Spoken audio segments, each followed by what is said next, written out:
রাস্তার আন্দোলন, গণ আন্দোলন ক্রমশ কিন্তু রাজনীতির পট পরিবর্তনের আন্দোলনে রূপান্তরিত হচ্ছে। সারাদিন ধরে নাগরিকরা কিন্তু একের পর এক মিছিল করেছে। তুমি যদি লক্ষ্য করো তাহলে দেখবে তুমি সারাদিন ধরে একের পর এক মিছিল, প্রায় ঢেউয়ের মতন, সাগরের যেমন ঢেউ তেমনি ঢেউ আমরা দেখতে পেলাম। মানে কোন মিছিল বড়, কোন মিছিল মেজো, কোন মিছিল ছোট, এই বিচার করার মতন জায়গাতেও আমরা নেই। কারণ অধিকাংশ মিছিলে হাজার হাজার লোক হয়েছে। আরজি করের এত বড় ঘটনা, গণ আন্দোলন, রাস্তায় মানুষ নামছে, মানে প্রত্যেকেই মানে ঘৃণার চোখ দিয়ে দেখছে পুরো প্রশাসনিক বিষয়টাকে। আমি তোমায় বলছি, মানে এর পরেও কিন্তু শাসক দলের সামান্যতম পরিবর্তন আমি দেখতে পাচ্ছি না। পশ্চিমবাংলায় শাসক দল তৃণমূল কংগ্রেস কী ধরনের কালচার তৈরি করেছে যে তার একজন বিধায়ক কলকাতায় থেকে তিনি এই রকম একটা মানে নিরানন্দের দিন, একটা দুঃখের দিনে তিনি ইলিশ উৎসব পালন করতে পারেন। এটা কী ধরনের কালচার? বাস্তেল দুর্গ দখলের যে কথা আজকে তৃণমূল সাংসদ আমাদের সামনে হাজির করলেন, সেটা বলা যায় যে একটা ইঙ্গিতবাহী কথা, যেটা দিয়ে যে কিছুদিন আগে নবান্ন অভিযান যারা করেছিলেন তাদেরকে তিনি উৎসাহিত করলেন। তাহলে শেষ পর্যন্ত নবান্ন দখলের বার্তা দিলেন। এই প্রশ্নটা কিন্তু দেখো, আরজি করে ঘটনাটা আমাদের সকলের জন্য বেদনাদায়ক ঘটনা, কিন্তু মানে আরজি করের ঘটনাতে আমরা সকলেই রাস্তায় কার্যত মিডিয়া ফোকাস করছে। কিন্তু মানে গত কয়েকদিন একটার পর একটা যদি নারী নির্যাতনের ঘটনা দেখো, ধর্ষণের ঘটনা দেখো, মৃত্যুর ঘটনা দেখো, আদিবাসী মহিলার ধর্ষণের ঘটনা দেখো, সেটা কিন্তু মানে মাত্রা ছাড়া। মানে আজকে এগুলো আমরা নোটিশ করছি, এগুলো মিডিয়াতে আসছে, কারণ যেহেতু আরজি করের নির্ভয়ার ঘটনাটা ঘটেছে, সকলের নজর এখন এই মহিলা নির্যাতনের উপরে আছে। কিন্তু সারা বছর ধরে হয়।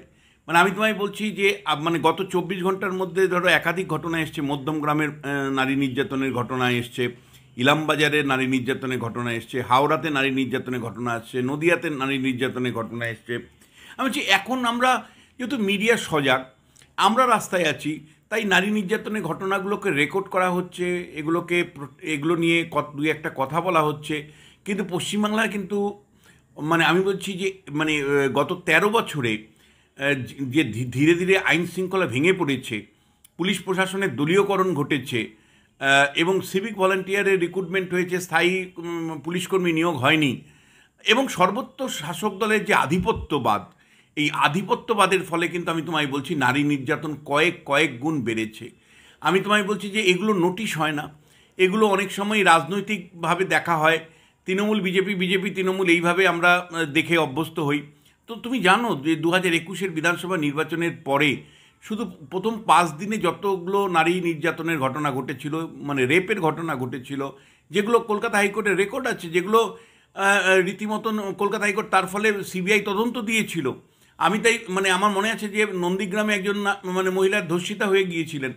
ফলে এই যে এইগুলোকে আমরা সবসময় পলিটিক্যাল জায়গা থেকে দেখেছি, যে মহিলা রাজনৈতিক করতেন, বিজেপি করতেন, মহিলা অমুক সিপিএম করতেন, এইভাবে শাসক দলও চালিয়েছে।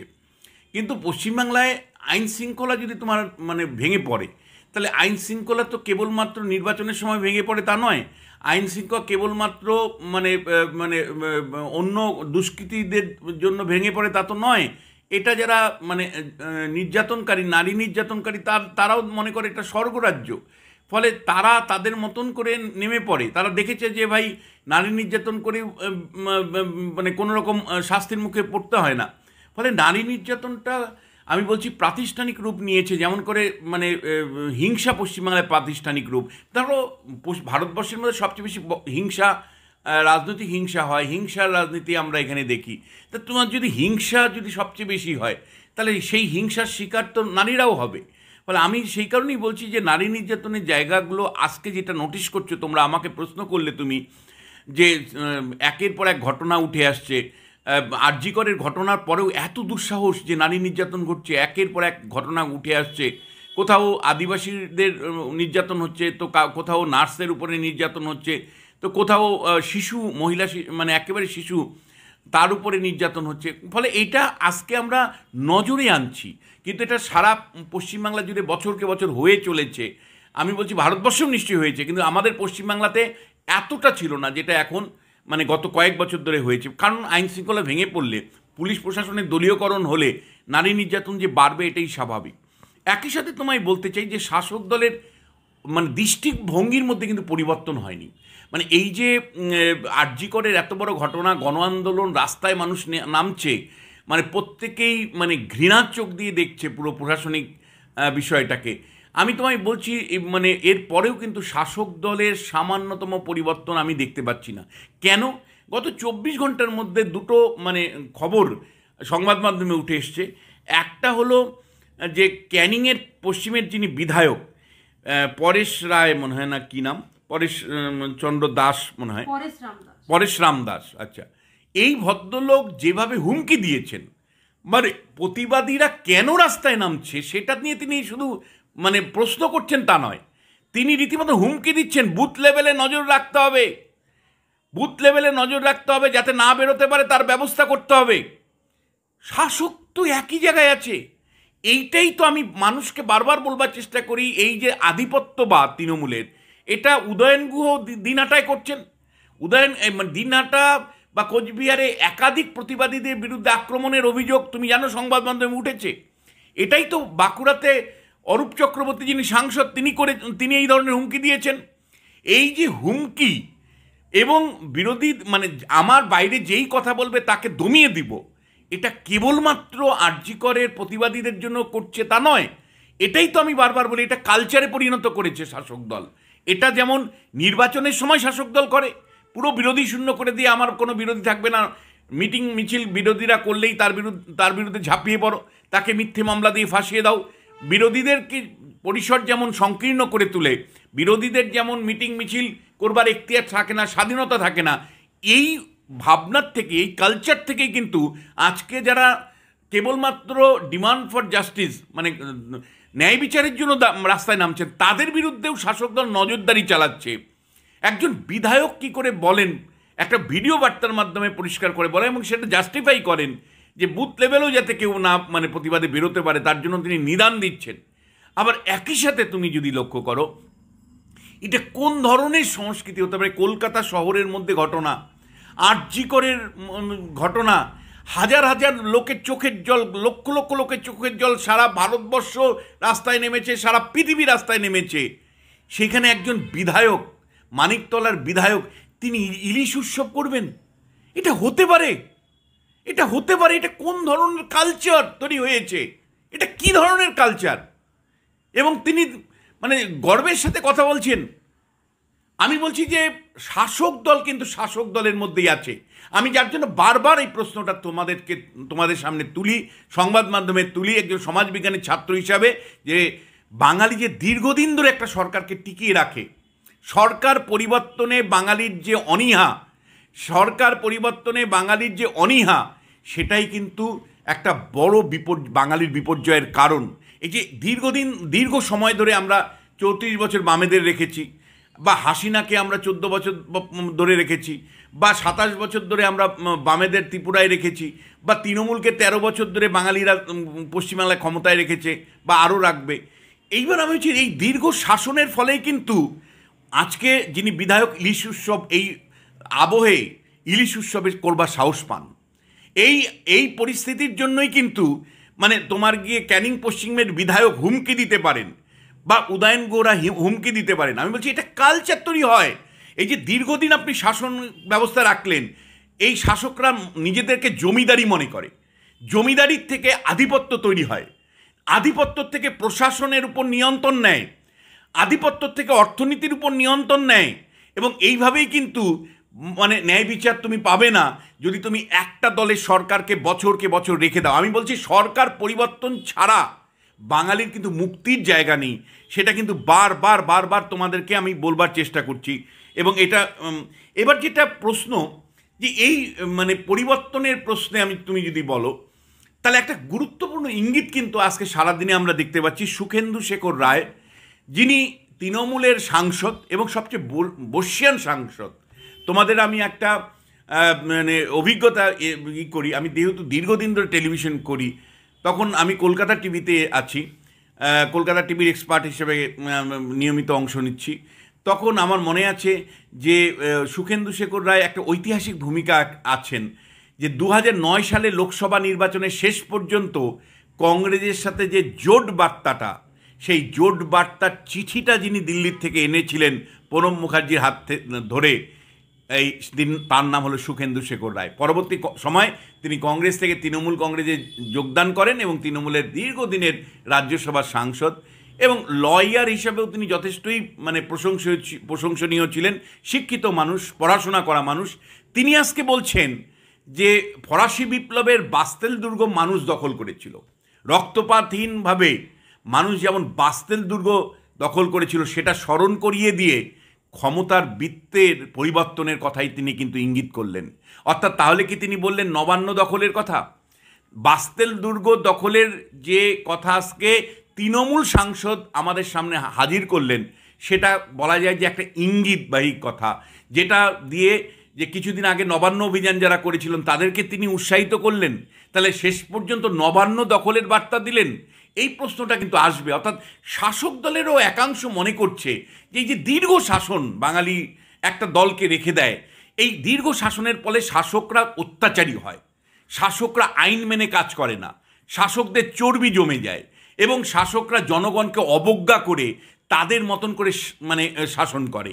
ফলে এইখান থেকে কিন্তু আমার মনে হয় যে সুখেন্দু শেখর রায়, যিনি অত্যন্ত বরিষ্ঠ সাংসদ, যিনি রুচিবান সাংসদ, যিনি পড়াশোনা করা সাংসদ, যিনি পরিবর্তনের বার্তা বহন করে নিয়ে এসেছিলেন দিল্লি থেকে, সেই মানুষটা যদি বাস্তেল দুর্গ মানে দখলের ডাক এর কথা স্মরণ করিয়ে দেয়, তাহলে তিনিও যে পরিবর্তনের ইঙ্গিত এর কথা বলছেন, নবান্ন দখলের কথা বলছেন, এটা রাজনৈতিক দখল অবশ্যই, সেই দখলের কথাই কিন্তু তিনি স্মরণ করিয়ে দিতে চাইছেন। এখন যে একটি রামকৃষ্ণ মিশনের প্রাক্তনীরা মিলে যেটা গোলপার্ক থেকে তারা করেছেন, সেই মিছিল এর মানে প্রচুর বৈজ্ঞানিক থেকে শুরু করে শিক্ষিত মানুষ, তাদেরও কিন্তু মনোভাব যেটা ছিল একদম পরিষ্কার সিস্টেম বদলের।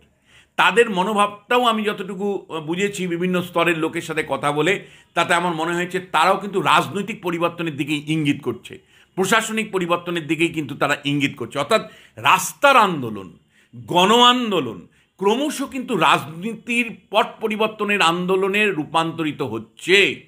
অর্থাৎ আমি যেটা দেখতে পাচ্ছি, যে আন্দোলনটা আরজি করে নির্ভয়া ন্যায় বিচারের আন্দোলন ছিল, রাস্তা জাগো আন্দোলন ছিল, সাধারণ মানুষ স্বতঃস্ফূর্তভাবে আন্দোলন করছিলেন, সেই আন্দোলন কিন্তু ক্রমশ রাজনৈতিক আন্দোলনে পরিণত, মানে রাজনৈতিক দাবির রূপান্তরের আন্দোলনে পরিণত হচ্ছে। আর রাজনৈতিক রূপান্তরটা পরিষ্কার করে মানুষ বলতে চাইছে সিস্টেমের বদল চাই। পলিটিক্যাল সিস্টেমের বদলটাও কিন্তু বহু সংখ্যক মানুষ বলছেন যে রাজনীতির এই দীর্ঘমেয়াদী একটা দলকে শাসনে না রেখে রাজনীতির পরিবর্তনের কথা তারা বলছেন। তার মধ্যেই আজকে শিল্পী সাহিত্যিকদের মানে এটা মূলত লগ্নজিতা এবং সোহিনী সরকার, এই দুজনের উদ্যোগে একটা বিরাট মিছিল আজকে হয়ে গেল, প্রায় জনসমুদ্র বলা যায়, এই কলেজ স্কোয়ার থেকে মানে একেবারে ডরিনা ক্রসিং ওই জায়গা পর্যন্ত। সোহিনী সরকার এবং লগ্নজিতা যে বক্তব্য রাখছে, ভীষণভাবে আমি মনে করি সমাজকে নাড়িয়ে দিচ্ছে। যেমন করে একটা গানের মধ্য দিয়ে আমরা দেখলাম যে অরিজিৎ সিংয়ের গানের মধ্য দিয়ে কার্যত সমাজকে নাড়িয়ে দিয়েছে। আজকে মানে বলা যায় কয়েকদিনের মধ্যেই অরিজিৎ সিংয়ের গান, যেটা মানে তৃণমূলের কোনো মহল থেকে তীব্র সমালোচনা করা হয়েছে, আজকে অরিজিৎ সিংয়ের গান কিন্তু মানুষের মুখে মুখে। আমি বলছি এই বিরাট বর্ণাঢ্য প্রতিবাদ মিছিলের মধ্যেও একটি গুরুত্বপূর্ণ বা বলা যায় ইংরেজিতে যদি বলি কোয়ালিটেটিভ স্টেটমেন্ট দিয়েছেন শিল্পী বা অভিনেত্রী সুদীপ্তা চক্রবর্তী। সুদীপ্তা চক্রবর্তী পরিষ্কার করে বলছেন যে আমরা ফেড আপ, আমরা তৃণমূল, বিজেপি, সিপিএম সবার কাছে ফেড আপ, আমরা রাজনৈতিক দলের প্রতি ফেড আপ, আমরা চাই নতুন রাজনৈতিক দল তৈরি করতে, একটা নতুন রাজনৈতিক দলের মধ্য দিয়ে পরিবর্তন পশ্চিমবাংলায় হোক। এই একটা বার্তা কিন্তু সুদীপ্তা চক্রবর্তী, যিনি খুব ভালো অভিনেত্রী, আমি তার নাটকও দেখেছি, তার সিনেমাও দেখেছি, সুদীপ্তার বক্তব্যের মধ্যে একটা কোয়ালিটেটিভ স্টেটমেন্ট আমি দেখতে পেলাম। কিন্তু দেখো দুটো মানে নাগরিক জীবন মানে প্রথম দিকে অবশ্যই বলছিল যে তারা চায় এটা প্রতিবাদ জানাতে চায় মিটিং করে, মিছিল করে, রাস্তা দখল করে, কিন্তু এই বক্তব্যগুলো কিন্তু ক্রমশ রাজনৈতিক পরিবর্তনের দিকে ইঙ্গিত করছে। কেউ পরিবর্তনটা চাইছে নতুন দল তৈরি করে, কিন্তু কেউ পরিবর্তন চাইছে যে ভাই মানে আজকের যে শাসক দল তার পরিবর্তন চাই। ফলে ক্রমশ কিন্তু আমি বলছি যে আরজি করের ঘটনার প্রেক্ষিতে নির্ভয়া মানে দাবি মানে ন্যায়ের দাবিতে, নির্ভয়ের উপর অত্যাচারের ন্যায়ের দাবিতে যে আন্দোলন, সেই আন্দোলন কিন্তু আর নাগরিকদের সাধারণ আন্দোলনে নেই। এই আন্দোলন ক্রমশ রাজনৈতিক পট পরিবর্তনের আন্দোলনে রূপান্তরিত হচ্ছে। এই প্রশ্নটা এখন মানুষ তুলছেন, আমি দেখছি আজকে পরিষ্কার করে তুলছেন যে দোষীকে শাসককে ইঙ্গিত করছেন, দোষীকে শাসক, এই বক্তব্যটা মানে পরিষ্কার করে বলছেন। প্রথম 4 দিন অর্থাৎ নির্ভয়া ঘটনার পরে মানে পশ্চিমবাংলায় মানে আরজি করের ওই ধরনের নির্যাতনের পরে প্রথম 4 দিনের পুলিশ প্রশাসনের ভূমিকা বা তৃণমূল নেত্রী মমতা বন্দ্যোপাধ্যায় স্বাস্থ্যমন্ত্রী হিসেবে তার যে ভূমিকা, সেই ভূমিকায় যে মানুষ সন্তুষ্ট নয় সেটা কিন্তু আজকে সমস্ত মিটিং মিছিলের মধ্য দিয়ে স্পষ্ট ধরা পড়েছে। এবং তারা প্রশ্ন তুলছেন যে ন্যায় বিচারটা রাজ্য সরকার প্রথম 4 দিন কেন করতে পারল না। তারা একইভাবে সিবিআইয়ের উপরেও অবশ্যই তদন্ত যাতে মানে করে যাতে কিনারা হয় সেই দাবি তুলছেন। কিন্তু এই প্রশ্নটা তুলছেন যে কেন সন্দীপ ঘোষকে কেন তার মানে প্রাইস পোস্টিং দেওয়া হলো, আরজি করের অধ্যক্ষকে কেন প্রাইস পোস্টিং দিয়ে ন্যাশনাল মেডিকেল কলেজে অধ্যক্ষ করে পাঠানো হলো, কী বাধ্যবাধকতা ছিল? কেন আক্তার মণ্ডল 1.5 বছর আগে নানা স্তরে কমপ্লেন করা সত্ত্বেও আরজি করের দুর্নীতি নিয়ে তদন্ত করা হলো না? কেন ওই ক্রাইম সিনে এতগুলো মানুষ জড়ো হলো, কী কারণে? মানে কী কারণে তড়িঘড়ি করে এই দেহকে বলা যায় যে মানে শ্মশানে নিয়ে চলে যাওয়া হলো এবং পুড়িয়ে পোড়ানো হলো? কেন এত তাড়া ছিল, কিসের তাড়া ছিল? এই প্রশ্নগুলো কিন্তু মানুষ বারবার নানাভাবে করছেন এবং একইভাবে করছেন। 14 তারিখ রাত্রিবেলা যে ভ্যান্ডালিজম হয়েছিল, কে নেতৃত্ব দিয়েছিল, কারা নেতৃত্ব দিয়েছিল, এই প্রশ্নগুলো এখন করে কিন্তু বেশি সংখ্যক মানুষ বলছে যে এই ধরনের ঘটনা রাজনীতির আধিপত্য আছে, প্রশাসনিক আধিপত্য আছে। আরও পরিষ্কার করে বলতে গেলে রাজ্যের শাসক দলের দিকে সরাসরি মানুষ আঙ্গুল তুলে বলছেন যে শাসক এবং তার প্রশাসন এর জন্য লার্জলি দায়ী। এবং এবার যদি সিবিআই যদি তদন্ত করে সেটা উদ্ঘাটিত করতে না পারে তাহলে এজেন্সির ব্যর্থতা হবে। কিন্তু পুরো ঘটনার প্রথম 4 দিনের যে ব্যবস্থা বা যে ধরনের উদ্যোগ প্রশাসনিক বা রাজনৈতিকভাবে নেওয়া হয়েছিল, তার থেকে কোনো একটা জায়গায় লুকোনোর ভাবনা, শাসক দলকে দায়বদ্ধ করবার ভাবনা কিন্তু, এবং বারবার একই ঘটনা ঘটা, বারবার এতগুলো হয়ে যাওয়ার পরেও আজকে একের পর এক নারী নির্যাতনের ঘটনা বারবার উঠে আসছে। পুলিশ প্রশাসন মানে যে দক্ষতার সাথে পারদর্শিতার সাথে এই নারী নির্যাতনগুলোকে দমন করা উচিত ছিল, যেভাবে রাজ্যের আইন শৃঙ্খলা মানে ভেঙে পড়েছে, মানে কাজ নেই, দু হাতে কাজ নেই, মানুষ ভিন্ন রাজ্যে পরিযায়ী শ্রমিক হয়ে যাচ্ছে, যেভাবে স্কুল কলেজগুলোতে নৈরাজ্য, যেভাবে শিল্পায়ন নেই, এই প্রশ্নগুলো কিন্তু মানুষকে টানা দিচ্ছে। মানুষ সেই কারণেই কিন্তু আরও বেরিয়ে আসছে যে একটা পরিবর্তনের কনটেক্সটে। এই পরিবর্তনটাতে আমি পরিষ্কার দেখতে পাচ্ছি পরিবর্তনের অভিমুখে দুটো শাখা দেখতে পাচ্ছি। একদল মনে করছেন যে আগে তৃণমূল যাক, আরেক দল মনে করছে যে না, নতুন দল তৈরি করে তৃণমূলকে সরাতে হবে। ফলে এখন দেখার যে শেষ পর্যন্ত মানুষ কোথায় গিয়ে থামেন। কিন্তু পরিষ্কার করে বলতে চাই আমি যে ক্রমশ কিন্তু আমি দেখতে পাচ্ছি আরজি করের ঘটনার যে প্রতিবাদী আন্দোলনগুলো যেগুলো রাস্তায় রয়েছে, যে আন্দোলনগুলো গণ আন্দোলন বলছি আমরা, 50, 60, 70 দশকের গণ আন্দোলন বাংলায় ফিরে এসছে। 50, 60, 70 দশকের বামপন্থীর ঘরানায় যে আন্দোলনগুলো সেই সময় হতো পশ্চিমবাংলায়, যার জন্য কলকাতাকে মিছিল নগরী বলা হতো, সেই মিছিল নগরী হারিয়ে গিয়েছিল মাঝখানে শাসক দলের চোখ রাঙানিতে। কিন্তু আবার সেই আন্দোলন ফিরে এসছে, আবার রাস্তার আন্দোলন ফিরে এসছে, আবার 50, 60, 70 দশকের বাংলা ফিরে এসছে, আবার মহানগরীতে মিছিল নগরীতে পরিণত হচ্ছে, আবার পরিবর্তনের ডাক কিন্তু মানুষ দিচ্ছেন। ফলে আমি কিন্তু পরিষ্কার বুঝতে পারছি যে এই আন্দোলনটা কেবলমাত্র আরজি করে নির্যাতিতার ন্যায় বিচার কেবলমাত্র লিগ্যাল আন্দোলনের সীমাবদ্ধ নয়। অর্থাৎ কোর্ট কি রায় দিল তার উপর ভিত্তি করে না ন্যায় বিচারটা উইদিন কোর্ট, ন্যায় বিচারটা অনেক বৃহত্তমভাবে মানুষ দেখতে চাইছে। ন্যায় বিচার নির্বাচনের যাতে হিংসা না হয়, ন্যায় বিচার দুর্নীতি যাতে না হয়, ন্যায় বিচার মানে হলো যে পুলিশ প্রশাসন যাতে নিরপেক্ষভাবে কাজ করে, ন্যায় বিচার মানে আমার ছেলের কাজ নেই তার কাজ দেওয়া, ন্যায় বিচার মানে গুন্ডামি বন্ধ করা, ন্যায় বিচার মানে এই যে শাসক দলের আধিপত্যবাদ, সেই আধিপত্যবাদ যা জোর জুলুম তার সেখান থেকে মুক্তি পাওয়া।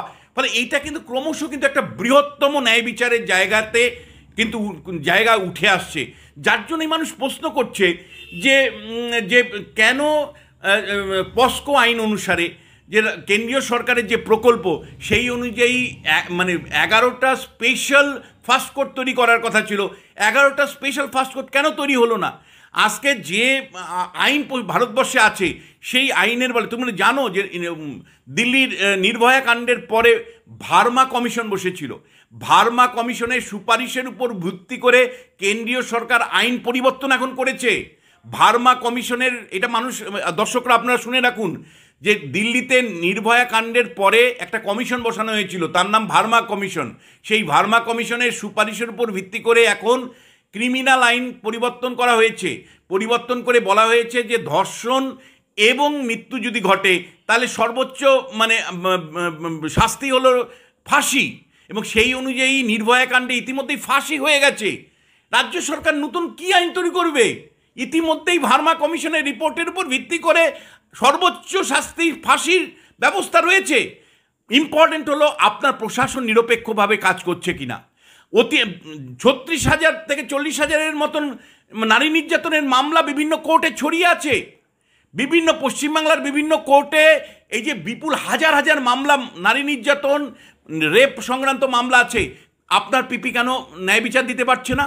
কেন আপনার পুলিশ তদন্ত করে ন্যায় বিচার দিতে পারছে না? আজকে যদি দোষীদেরকে অর্থাৎ নারী নির্যাতনের দোষীদেরকে, আমি কামদুনি, মানুষ বিরোধী রাজনৈতিক দল কামদুনি বারবার বলে যে কামদুনির দোষীরা কেন শাস্তি পেল না, বেকুল সুখ খালাস হয়ে গেল। আমি কামদুনি নিয়ে শুধু বলছি না, 36,000-এর উপরে মামলা আছে এরকম নারী নির্যাতনের মামলা, ধর্ষণের একাধিক মানে হাজার হাজার মামলা। সেগুলো ন্যায় বিচার আপনারা কেন দিতে পারেননি 13 বছর ক্ষমতায় থেকে? কেন দিতে পারেননি আপনারা 13 বছর থেকে? আপনারা এখন মানুষকে ভুলানোর জন্য, বিপথে পরিচালিত করবার জন্য বলছেন আমরা বিধানসভায় আইন আনবো। এটা হয় নাকি? অলরেডি একটি আইন আছে যেখানে সর্বোচ্চ শাস্তি হলো ফাঁসি। এটা ভার্মা কমিশনের সুপারিশের উপর ভিত্তি করে ইতিমধ্যে ফাঁসি হয়ে গেছে, নির্ভয়া কাণ্ডে ফাঁসি হয়ে গেছে, শেষতম ফাঁসি হয়ে গেছে। আপনারা বলছেন যে রাজনৈতিক কারণে, আপনারা বলছেন মানুষের দৃষ্টি ঘুরিয়ে দেওয়ার জন্য বলছেন আমরা সর্বোচ্চ শাস্তি ফাঁসির আইন আনবো। এই ধরনের আর কত মানুষ বিভ্রান্ত হবে? মানুষ বিভ্রান্ত হতে হতে হতে আজ এক সময় আপনারা চালু করেছিলেন দিদিকে বলো, এবং ভাবটা এমন দেখিয়েছিলেন দিদিকে বলো যদি বলা যায় সব কিছু সুরাহা হয়ে যাবে। কোথায় কি হয়েছে? শুধুমাত্র নির্বাচনে জয়ী হয়েছেন আপনারা। দিদিকে বলো কর্মসূচির মধ্য দিয়ে আপনারা মানুষের মন জয় করেছেন, মানুষ বুঝতে পারেনি, মানুষ বিভ্রান্ত হয়ে আপনাদের সাথ দিয়েছে, কিন্তু মানুষের কোনো লাভ হয়েছে? ঠিক একইভাবে দিদিকেও বলো কর্মসূচির মতন আরেকটা কর্মসূচি আপনারা বলছেন যে আইন পাস করব, মানে মানুষকে বিভ্রান্ত তৈরি করব। কত বিভ্রান্ত মানুষ আর হবে? ফলে যে প্রশ্নটা ইম্পর্টেন্ট হলো যে আমি বারবার বলছি, বাঙালি জীবনে একটা রাজনৈতিক দলের বছরকে বছর শাসন করাই হলো আমাদের জীবনের অভিশাপ। আমাদের জীবনের সবচেয়ে বড় দুঃখের কারণ হলো আমরা যাকে শাসন ক্ষমতায় আনি তাদেরকে কিছুতেই সরাতে চাই না, আর সে জমিদার হয়ে যায়। এই যে শাসক জমিদার হয়ে যায়, তাহলে আপনাকে তো প্রজা হতেই হবে। সেইটাই কিন্তু একটা বড় প্রশ্ন উঠে আসছে যে শাসক নানাভাবে বিভ্রান্তি তৈরি করছে। আপনি কঠোর ব্যবস্থা নিতে পারছেন না, আপনি প্রশাসনকে সুচারুভাবে পরিচালনা করতে পারছেন না, দক্ষ প্রশাসন গড়ে তুলতে পারেননি, পুলিশের শূন্যপদ পূরণ করতে পারেননি, পুলিশকে একটা শৃঙ্খলিত দক্ষতাপূর্ণ মানে জায়গায় পৌঁছে দিতে পারেননি। আপনার ব্যর্থতা ঢাকার জন্য এখন আপনি নানা রকম গল্প সাজাচ্ছেন। নাগরিকরা কিন্তু এটা ক্রমশ বুঝতে পারছে। নাগরিকরা কিন্তু ক্রমশই এই আরজি করের যে হত্যা, রাজ্যি করের যে নির্যাতিতার বিরুদ্ধে যে ন্যায় বিচারের দাবি, সেটা ক্রমশ যে রাজনৈতিক দাবিতে পরিণত হচ্ছে, রাজনৈতিক পরিবর্তনের দাবিতে পরিণত হচ্ছে, সেটা দিনের আলোর মতন পরিষ্কার। সেটা সফল না বিফল হবে সেটা তো আর কিছু সময়ের মধ্যে বলা যাবে।